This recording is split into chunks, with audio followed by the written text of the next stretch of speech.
네, 코스피는 조금 흘러내리고 있는데요. 유로화가 조금 밀리고 있군요. 내용은 들어오는 대로 또 알려드리겠습니다. 자, 일단은 지수는 지수고 종목은 종목입니다. 코스피는 약세지만 코스닥은 일단 반등 시도하고 있습니다.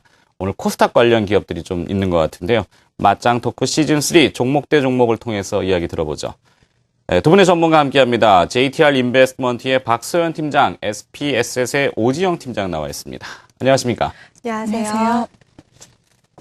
자, 종목장이 좀 이어졌으면 좋았는데, 일단 자금 수요 이야기도 있고, 추석을 앞둔 불확실성도 있고, 시장 간략하게 종목들에 대한 흐름은 어떻게 보세요?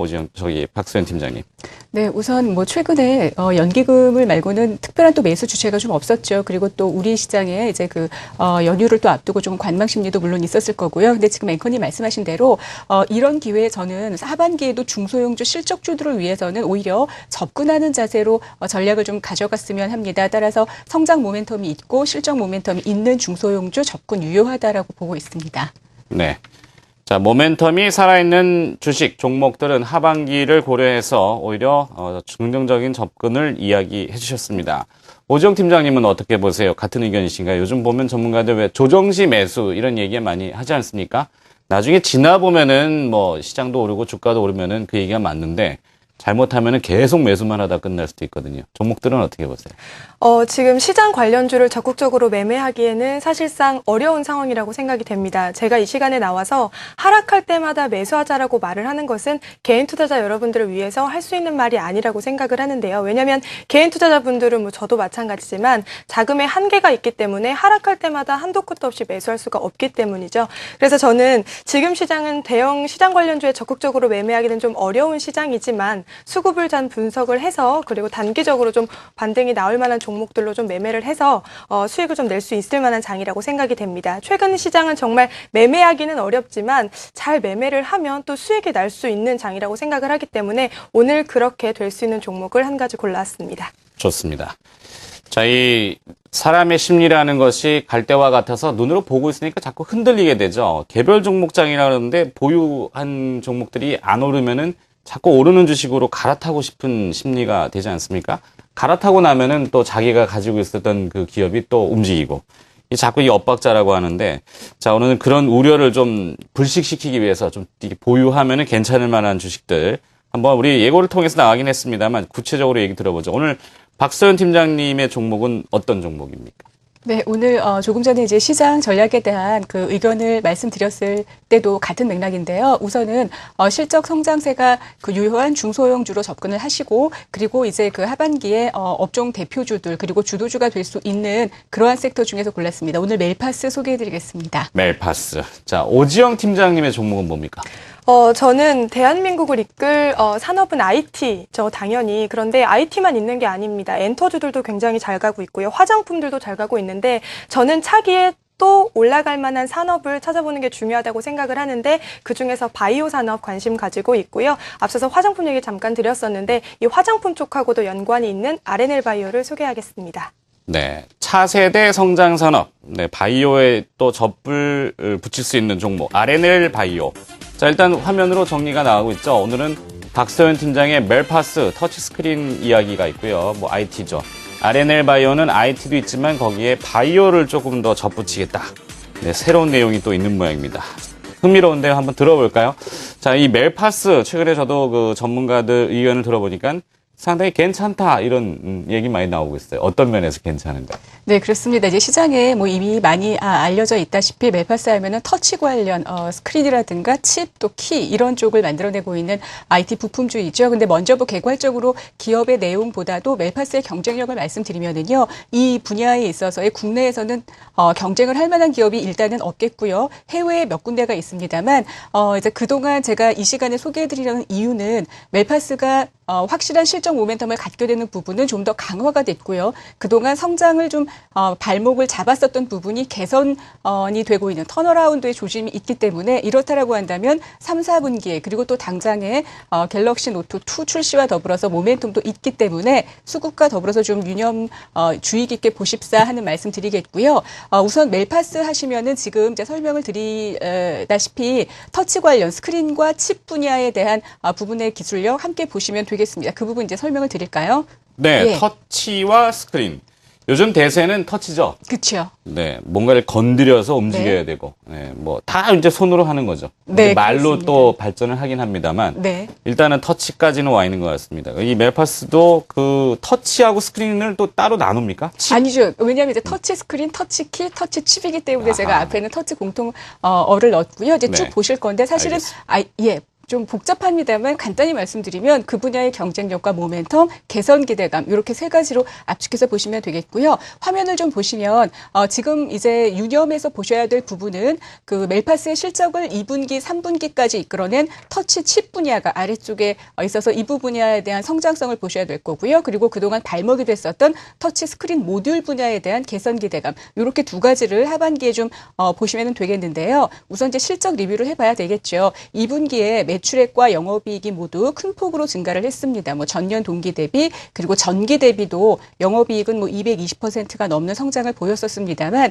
딱 한 가지 아쉬운 것은 단기 순이익에 있어서는 조금 감소가 되는 그런 부분이 있었거든요. 그것이 이제 터치 스크린 때문인데 그 부분이 개선이 되고 있다라는 점 해서 2분기의 실적 어느 정도 끌어올렸고요. 3, 4분기 계속해서 이어질 것으로 보여집니다. 근데 여기에는 지금 말씀드린 것처럼 멜파스의 이제 실적 을 이끌어낸 이제 효자 분야는 터치 센서 칩, 터치 칩 분야가 되겠는데요. 2분기에 매출 역대 최고치의 터치칩 매출을 기록을 했고 이 부분이 이제 영업이익률 상당히 터치 스크린이나 모듈 대비해서는 수익성이 양호한 고농도의 그 집약적인 기술이 필요한 부분이기 때문에 부가가치가 굉장히 높은 부분이고요. 따라서 이 부분의 매출이 증가하면서부터는 영업이익률이 전사적으로 좀 개선이 됐다. 상당히 좀 이 부분을 유념해서 보실 필요가 있겠고요. 보시는 것처럼 3분기 그리고 4분기에도 터치칩 매출 비중은 확대가 될 전망입니다. 부가가치가 높은 부분이니만큼 이 부분이 실적을 이끌어낼 것으로 보여지고요. 지금 보시는 것처럼 이제 그 터치칩의 매출 비중, 멜파스 내에서의 매출 비중이고 칩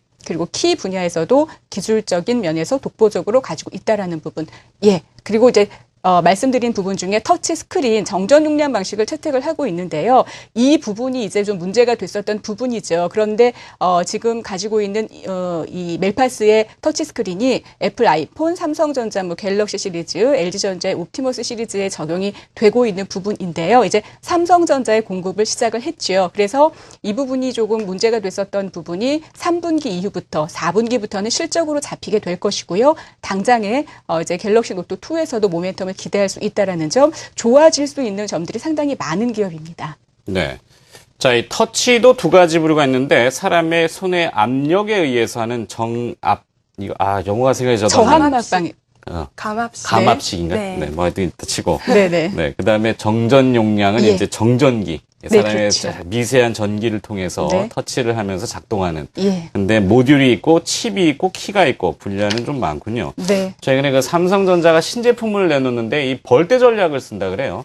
벌떼 전략 얘기 들어봤더니 제품군을 아주 다양하게 빠르게 쏟아내고 있습니다. 갤럭시 S3, 갤럭시 노트 10.1, 뭐 갤럭시 노트 2, 막 정신없이 쏟아내는데 결국엔 다 이 터치죠. 그렇죠. 예. 네.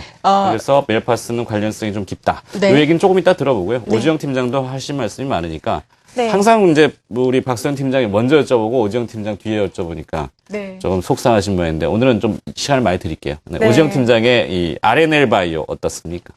RNL 바이오 같이 이제 줄기세포 치료를 목적으로 하는 사업을 하고 있는 그 회사들은 정부에서 지원을 해줘야 됩니다. 사실 그래서 정부에서 지원하는 금액이 크면 클수록 사실 그 업체들은 굉장히 좋은데요. 이번에도 정부에서 돈이 좀 나올 예정입니다.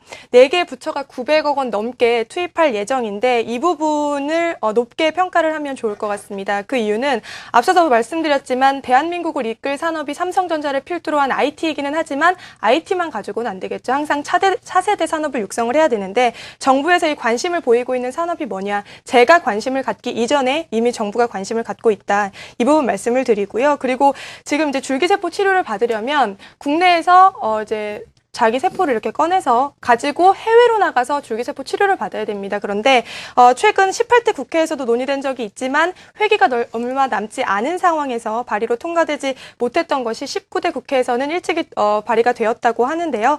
줄기세포법이라는 것은 희귀 난치 질환자들의 요구에 의해서 발의가 계속해서 이제 올해에도 된 상황이었는데요. 이렇게 되면 국내에서 치료가 공식적으로 가능하게 되는 거고, 그렇게 되면 진짜 기술력이 있는 업체와 간판만 그렇게 걸은 업체와의 그 차별성을 충분히 둘 수 있을 거라고 생각을 하는데, 거기서 이 RNL 바이오도 이제 우위에 점할 수 있는 회사라고 생각을 합니다. 그리고 앞서서 사실 저는 제가 잘 아는 기업에 투자를 하는 게 맞다고 생각이 들어요. 저는 난치병이 없기 때문에 그쪽의 산업에 대해서 자세하게 말씀드릴 수는 없지만 적어도 화장품 산업에 있어서는 자세하게 말씀드릴 수 있습니다. RNL 바이오가 줄기세포를 이용해서 난치병 환자만 치료하는 것이 아니고 화장품까지 만들었는데요. 아마 여성 투자자분들은 귀가 번쩍 뜨이실 만한 내용일 거라고 생각이 듭니다.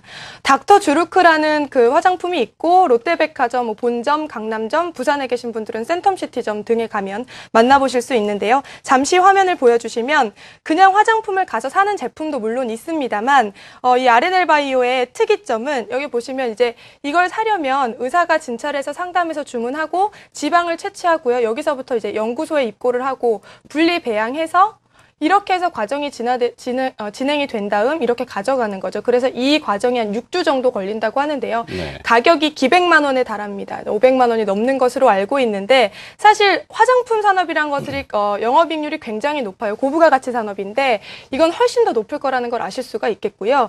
우리나라에서만 하는 것이 아니고 이 재료에 대해서 미국 FDA 산하의 국제원료 ICID라는 곳에 등재가 된 상황이고, 일본 화장품 신원료로 등재되기가 상당히 어렵다고 하는데요. 1년 동안 시험을 여러 번 거쳐서 겨우 등재가 됐습니다. 그래서 이번 7월에 우리 쪽에 신원료로 등재가 될 정도로 기술력이 인정이 되냐, 그러면 가져가겠다. 그래서 4천만 원 규모의 1차 물량이 공급이 된 상황입니다. 가장 최근 8월에는 인도네시아에서도 이 화장품 우리나라에 가서도 판례 가져간 상황이고요. 그래서 싱가포르 등지로도 향후 좀 수출이 기대가 되고 있는 상황입니다. 그래서 화장품 관련주들 생각하실 때 이제 한국콜마나 에이블 CNC만 생각하시는 것이 아니라 RNL 바이오도 생각하실 수 있고, 이 화장품은 주름을 개선하는데 굉장한 효과가 있다고 하니까요. 또 관심 있으신 분들은 더 살펴보시면 좋을 것 같습니다. 그렇군요.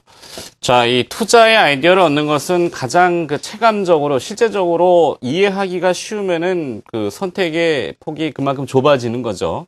예, 사실 IT 부품주는 일반 투자자분들이 굉장히 어려워요. 무슨 칩 이러면은 모듈, 그러면 이게 어디에 쓰이는지 잘 모르는데, 화장품 얘기는 이제 여성분들한테는 좀 와닿는, 이 줄기세포라는 것이 씨앗세포죠. 네. 이것을 이제 추출해서 잘 배양을 하면은 그 장기 같은 것이 성장이 되고, 그것을 이제 병이 고장난 것을 대체하는 치료의 목적인데, 아직은 좀 용언한 것 같고, 오히려 이제 근간에는 미용 쪽으로 많이 발전이 된다. 자가지방을 추출해가지고 이것을 또 줄기세포를 추출하는 이야기도 요즘 많이 나오고 있는 것 같아요. 그죠? 네. 맞습니다. 관련이 있나요? 네, 관련이 있고요. 그리고 국내에 지금 강남에 많이 가보시는 분들은 아시겠지만 성형외과 간판이 중국어로 많이 써 있습니다. 성형을 목적으로 해서 한국에 오는 사람들이 굉장히 많은데 그만큼 한국의 화장품 시장이나 미용 시장이 굉장히 큰 상황이고, RNL 바이오의 기술력이 인정이 받아서 향후 중국으로 진출이 된다면 실적 개선은 큰 폭으로 이루어질 것은 따놓은 당상이라고 생각을 하고, 또 한 가지는 그때는 이미 투자하기는 늦었다고 생각을 합니다. 그래서 지금 말씀을 드립니다. 그렇군요.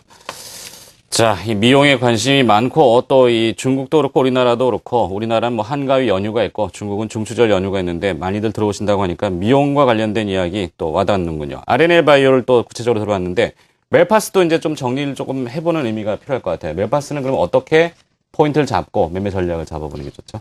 네, 우선은 이제 그 앵커님 지적하신 대로 IT 관련 분야들에 대한 설명들이 정말 읽어봐도 잘 모르는 부분들이 많기 때문에 어렵게 접근이 되는 부분이 상당히 있습니다만, 가장 쉽게는 스마트폰을 딱 놓으시고요. 겉에 표면에서부터 터치 제품으로 이루어지는 것들이 많죠. 그 분야를 만들고 있는 회사다. 그 분야의 키가 핵심이 되는 부분을 만들고 있는 회사다라고 보시면 되시겠고요.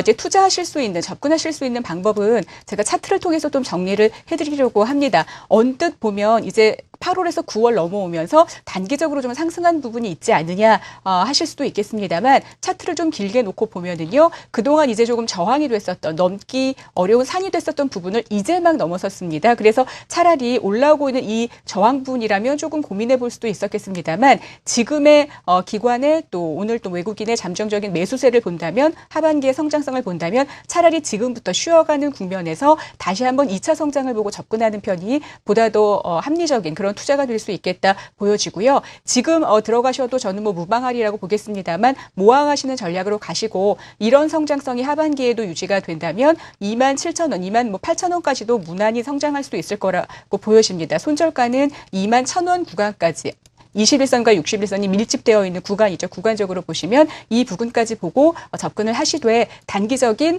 갤럭시 노트의 모멘텀 또 수급이 개선되고 있는 점, 실적 호전되고 있는 점 이렇게 세 가지의 키포인트를 두고 보시면 되겠습니다. 잘 알겠습니다. 최근에 기관 투자자들의 매수가 좀 많이 보이는데요. 수급 관련된 이야기도 좀 주목할 필요가 있겠군요. 멜파스 먼저 들어봤고요.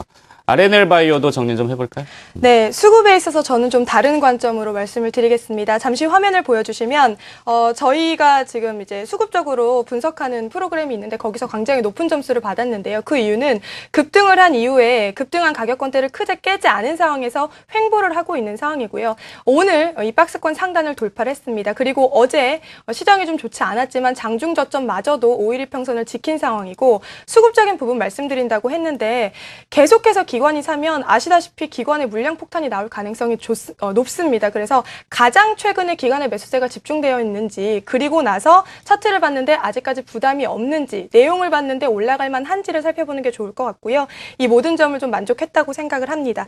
지금 좀 주가가 오르고 있는데 급하게 따라가실 필요는 없고 천천히 매수를 하셔도 좋을 것 같고요. 목표가는 1차 목표가는 5,800원 정도로 말씀을 드리겠습니다. 그래서 이 부분 단기로 말씀을 드리고요. 길게 봤을 때는 7,100원까지 손절가는 4,800원입니다. 실적에 대한 우려감이 좀 있기는 하지만 앞서 말씀드렸던 줄기세포 치료제 화장품이 좀 실적을 이겨나갈 수 있을 것으로 기대됩니다. 잘 알겠습니다. 맞짱 토크 시즌3 시간이 있으면 조금 더 들어봤으면 좋겠는데 오늘은 여기까지 듣도록 하겠습니다. 도움 말씀을 주신 분은 JTR 인베스트먼트의 박소연 팀장, SPSS의 오지영 팀장이었습니다. 고맙습니다.